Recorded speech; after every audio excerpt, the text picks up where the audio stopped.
E eu quero saudar você com a paz do Senhor Jesus. Tudo bem com vocês? Eu espero que sim. Que bom que você está aqui comigo para mais um dia vencermos. Isso mesmo, fazer a nossa leitura diária de hoje. Como de costume, feche os teus olhos, pois vamos iniciar com oração. Senhor meu Deus e meu Pai que está nos céus, maravilhoso é o teu nome.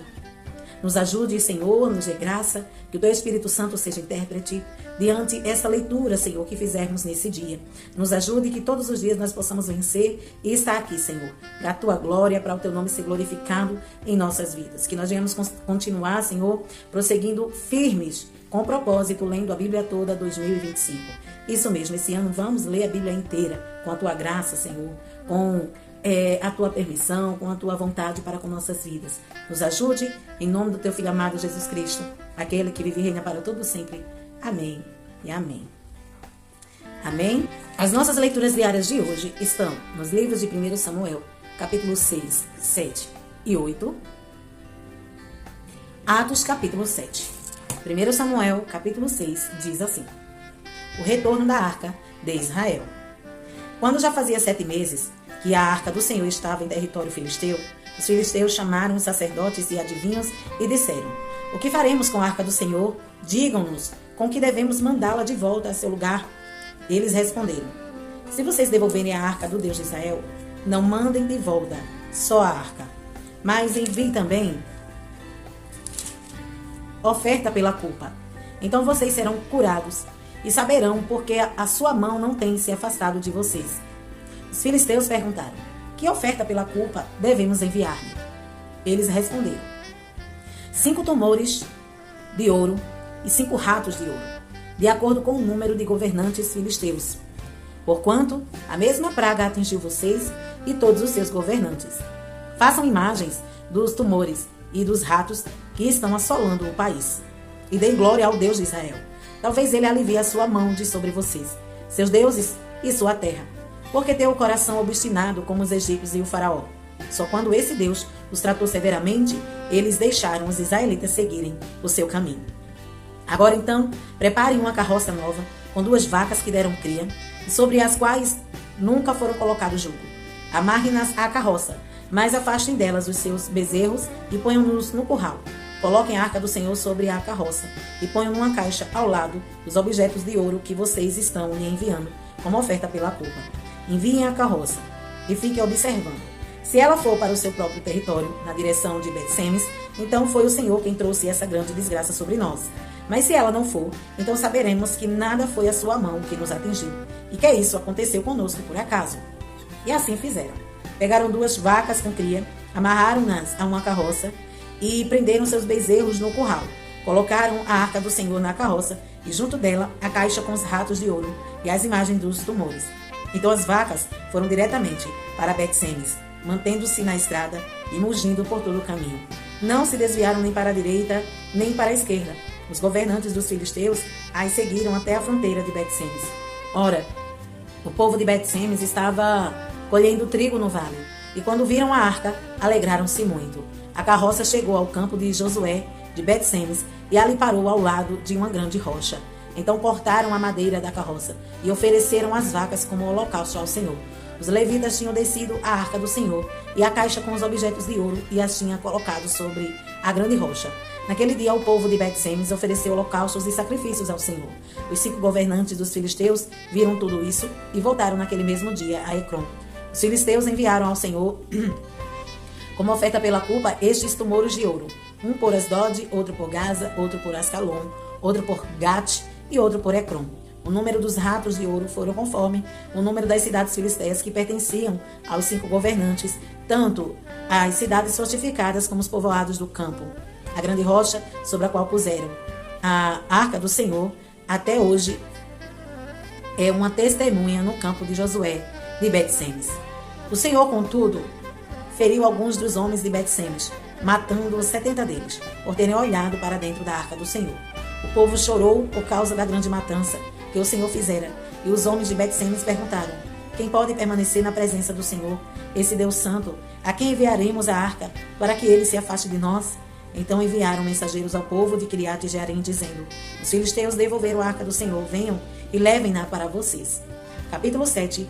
Os homens de Kiriat Jearim vieram para levar a arca do Senhor, eles a levaram para a arca de Abinadab, para a casa de Abinadab, na colina, e consagraram seu filho Eleazar para guardar a arca do Senhor. Samuel subjuga os filisteus em Mispá. A arca permaneceu em Kiriat-Jearim muito tempo. Foram 20 anos. E todo o povo de Israel buscava a arca do Senhor com súplicas. E Samuel disse a toda a nação de Israel: se vocês querem voltar-se para o Senhor de todo o coração, livrem-se então dos deuses estrangeiros e das imagens de Astarote. Consagrem-se ao Senhor e prestem culto somente a Ele, e Ele os libertará das mãos dos filisteus. Assim, os israelitas se livraram dos Baalins e dos postes sagrados e começaram a prestar culto somente ao Senhor. E Samuel prosseguiu: reúnam todo Israel em Mispá, e eu intercederei ao Senhor a favor de vocês. Quando eles se reuniram em Mispá, tiraram água e a derramaram perante o Senhor. Naquele dia jejuaram e ali disseram: temos pecado contra o Senhor. E foi em Mispá que Samuel liderou os israelitas como juiz. Quando os filisteus souberam que os israelitas estavam reunidos em Mispá, os governantes dos filisteus saíram para atacá-los. Quando os israelitas souberam disso, ficaram com medo e disseram a Samuel: não pares de clamar por nós ao Senhor, o nosso Deus, para que nos salve das mãos dos filisteus. Então Samuel pegou um cordeiro ainda não desmamado e ofereceu inteiro como holocausto ao Senhor. Ele clamou ao Senhor em favor de Israel, e o Senhor lhe respondeu. Enquanto Samuel oferecia o holocausto, os filisteus se aproximaram para combater Israel. Naquele dia, porém, o Senhor trovejou com fortíssimo estrondo contra os filisteus e os colocou em pânico, e foram derrotados por Israel. Os soldados de Israel saíram de Mispá e perseguiram os filisteus até um lugar abaixo de Bet-Car, matando pelo caminho. Então Samuel pegou uma pedra e a ergueu entre Mispá e Sem, e deu-lhe o nome de Ebenezer, dizendo: até aqui o Senhor nos ajudou. Assim os filisteus foram dominados e não voltaram a invadir o território israelita. A mão do Senhor esteve contra os filisteus durante toda a vida de Samuel. As cidades que os filisteus haviam conquistado foram devolvidas a Israel desde Ecrom até Gade. Israel libertou os territórios ao redor delas do poder dos filisteus, e houve também paz entre Israel e os amorreus. Samuel continuou como juiz a Israel durante todos os dias de sua vida. A cada ano percorria Betel, Gilgal e Mispá, decidindo as questões de Israel em todos esses lugares, mas sempre retornava a Ramá, onde ficava sua casa. Ali eles lideravam Israel como juiz, e naquele lugar construiu um altar em honra ao Senhor. Capítulo 8. Israel pede um rei. Quando envelheceu, Samuel nomeou seus filhos como líderes de Israel. Seu filho mais velho chamava-se Joel e o segundo Abias. Eles eram líderes em Berseba, mas os filhos dele não andaram em seus caminhos. Eles se tornaram gananciosos, aceitavam suborno e pervertiam a justiça. Por isso, todas as autoridades de Israel reuniram-se e foram falar com Samuel em Ramá e disseram: tu já estás idoso e teus filhos não andam em teus caminhos. Escolhe agora um rei para que nos lidere, à semelhança de outras nações.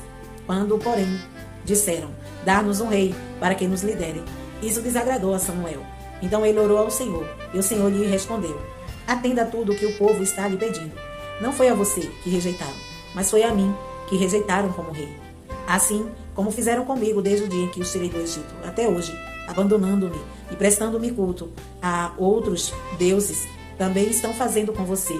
Agora atenda-os, mas advirta-os solenemente e diga quais direitos reivindica o rei que os governará.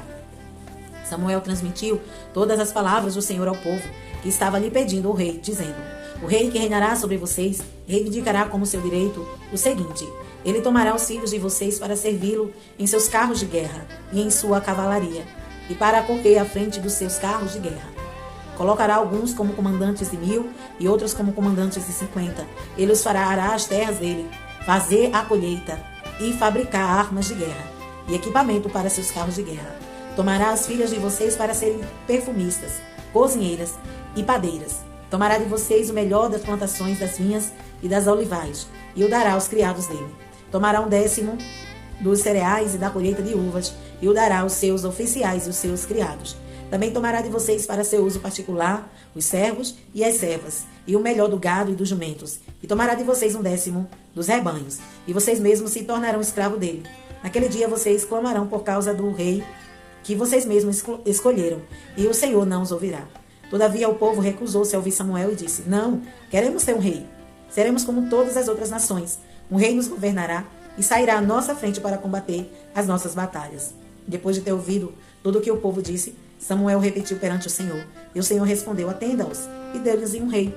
Então Samuel disse aos homens de Israel: Volte cada um para a sua cidade. Atos, capítulo 7. O discurso de Estevão no Sinédrio. Então o sumo sacerdote perguntou a Estevão: São verdadeiras essas acusações?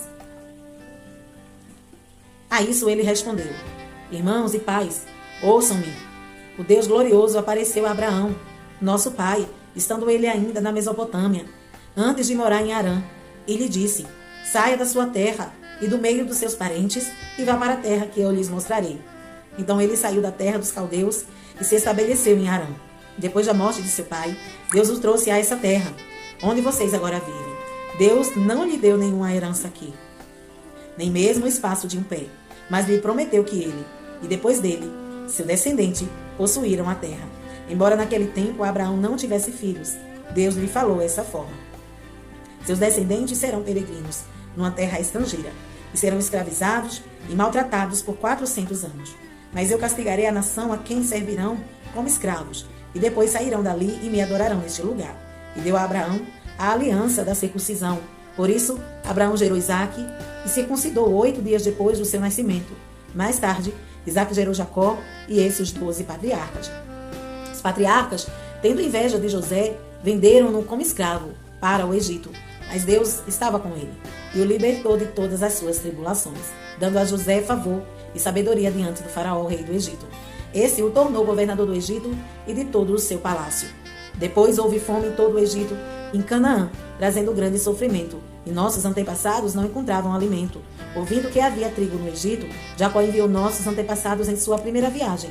Na segunda viagem deles, José fez-se reconhecer com seus irmãos, e o faraó pôde reconhecer a família de José.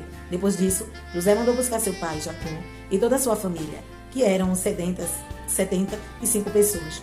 Então, Jacó desceu ao Egito, onde faleceram. E ele e os nossos antepassados, seus corpos, foram levados de volta a Siquém e colocados no túmulo que Abraão havia preparado ali dos filhos de Amor, por cerca de quantia. Ao se aproximar o tempo em que Deus cumpriria sua promessa a Abraão, aumentou muito o número de nosso povo no Egito. Então outro rei, que nada sabia a respeito de José, passou a governar o Egito. Ele agiu traiçoeiramente para com o nosso povo e oprimiu os nossos antepassados, obrigando-os a abandonar os seus recém-nascidos, para que não sobrevivessem. Naquele tempo, nasceu Moisés, que era um menino extraordinário. Por 3 meses, ele foi criado na casa de seu pai. Quando foi abandonado, a filha de Faraó o tomou e o criou como seu próprio filho. Moisés foi educado em toda a sabedoria dos egípcios e veio a ser poderoso em palavras e obras. Ao completar 40 anos, Moisés decidiu visitar seus irmãos israelitas. Ao ver um deles sendo maltratado por um egípcio, saiu em defesa do oprimido e o vingou matando o egípcio. Ele pensava que seus irmãos compreenderiam que Deus o estava usando para salvá-los, mas eles não o compreenderam. No dia seguinte, Moisés dirigiu-se a 2 israelitas que estavam brigando e tentou reconciliá-los, dizendo: Homens, vocês não são irmãos, por que ferem um ao outro? Mas o homem que maltratava o outro empurrou a Moisés e disse: Quem o nomeou líder e juiz sobre nós? Quer matar-me como matou o egípcio homem? Ouvindo isso, Moisés fugiu para Midian, onde ficou morando como estrangeiro e teve 2 filhos. Passados 40 anos, apareceu a Moisés um anjo nas labaredas de uma sarça, em chamas no deserto, perto do monte Sinai. Vendo aquilo, ficou atônito e, aproximando-se para observar, ouviu a voz do Senhor: Eu sou o Deus dos seus antepassados, o Deus de Abraão, o Deus de Isaque e o Deus de Jacó. Moisés, tremendo de medo, não ousava olhar. Então o Senhor lhe disse: Tire as sandálias dos pés, porque o lugar em que você está é terra santa. De fato, tenho visto a opressão sobre o meu povo no Egito. Ouvi seus gemidos e desci para livrá-lo. Vem agora e eu o enviarei de volta ao Egito. Esse é o mesmo Moisés que tinham rejeitado com essas palavras, que o nomeou líder e juiz. Ele foi enviado pelo próprio Deus para ser líder e libertador deles, por meio dos anjos que tinha aparecido na sarça. Ele os tirou de lá, fazendo maravilhas e sinais no Egito, no Mar Vermelho e no deserto durante 40 anos. Este é aquele Moisés que disse aos israelitas: Deus lhe levantará dentre seus irmãos um profeta como eu. Ele estará na congregação no deserto, como um anjo que lhe falava no Monte Sinai, e como os nossos antepassados, e recebeu palavras vivas para transmiti-las a nós.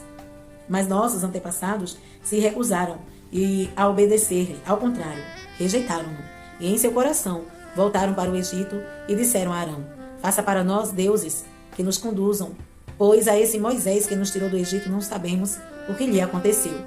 Naquela ocasião fizeram um ídolo em forma de bezerro, trouxeram-lhe sacrifício e fizeram celebração em honra ao seu Deus, ao que suas mãos tinham feito. Mas Deus afastou-se deles e os entregou à adoração dos astros, conforme o que foi escrito no livro dos profetas. Foi a mim que vocês apresentaram sacrifícios e ofertas durante os 40 anos no deserto, ó nação de Israel. Ao invés disso, levantaram o santuário de Moloque e a estrela do seu Deus Refã, ídolos que vocês fizeram para adorar. Portanto, eu os enviarei para o exílio, para além da Babilônia. No deserto, os nossos antepassados tinham o tabernáculo da aliança, que foram feitos segundo a ordem de Deus, a Moisés, de acordo com o modelo que ele tinha visto. Tendo recebido o tabernáculo, nossos antepassados o levaram, sob a liderança de Josué, quando tomaram a terra das nações que Deus expulsou de diante deles. Esse tabernáculo permaneceu nessa terra até a época de Davi, que encontrou graça diante de Deus e pediu que ele lhe permitisse providenciar uma habitação para o Deus de Jacó. Mas foi Salomão quem lhe construiu a casa. Todavia, o Altíssimo não habita em casas feitas por homens, como diz o profeta. O céu é o meu trono e a terra o estrado dos meus pés. Que espécie de casa vocês me edificarão, diz o Senhor? Ou onde seria meu lugar de descanso? Não foram as minhas mãos que fizeram todas as coisas? Povo rebelde, obstinado de coração e de ouvidos, vocês são iguais aos seus antepassados, sempre resiste ao Espírito Santo. Qual dos profetas os seus antepassados não perseguiram? Eles mataram aqueles que prediziam a vinda do justo, de quem agora vocês se tornaram traidores e assassinos, vocês que receberam a lei por intermédio de anjos, mas não lhe obedeceram. O apedrejamento de Estevão. Ouvindo isso, ficaram furiosos e rangeram os dentes contra ele. Mas Estevão, cheio do Espírito Santo, levantou os olhos para o céu e viu a glória de Deus, e Jesus em pé, à direita de Deus, e disse: Vejo os céus abertos, e o Filho do Homem em pé à direita de Deus. Mas eles taparam os ouvidos, e dando fortes gritos, lançaram-se todos juntos contra ele. Arrastaram-no para fora da cidade, e começaram a apedrejá-lo. As testemunhas deixaram seus mantos aos pés de um jovem chamado Saulo. Enquanto apedrejavam Estevão, esse orava: Senhor Jesus, recebe o meu espírito. Então caiu de joelhos e bradou: Senhor, não os consideres culpados deste pecado. E tendo dito isso, adormeceu. Amém? Essas foram as nossas leituras diárias de hoje. Amanhã estaremos aqui, se Jesus não vir. Que Deus em Cristo te abençoe hoje e sempre.